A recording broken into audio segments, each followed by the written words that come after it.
tingin ko tama naman yung kahit hindi ko naman kakilala si Secretary Anyo, si Secretary Gibo, no?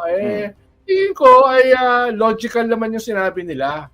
Na wala namang mga military o kahit sila ang merong powers o karapatan para makipag-negotiate sa China.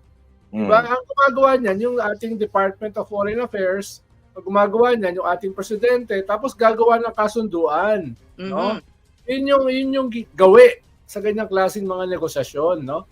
Kaya yung sinasabi ng China na bumisita sila kay Secretary Anyo last year, bumisita sila kay Gibo.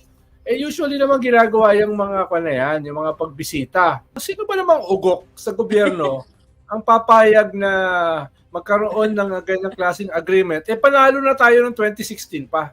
No, hindi ko maintindihan, no? Ang nakikita ko lang ng mga ugok na sumusuporta diyan, no, ay yung mga nag-launch ng kanilang kilusan 2 weeks ago. Yung mamamayan kontra-gera, no? Yun ang nakikita ko na dinedepensahan ang China, no? Yung columnist sa Manila Times na ang sinasabi yung Ayungin daw ay territory ng China. Yun lang ang nakikita ko, no? At saka yung mga tao sa nakaraang gobyerno, no? Kung yung nasa gobyerno ngayon ay merong gagawin na ganyang agreement, naku, ma-charge ng treason yan, no? Mababanata na makapili yan. Pero inuulit ko, kung sakaling meron, at pinagdududahan ko na meron, no? Walang karapatan yon.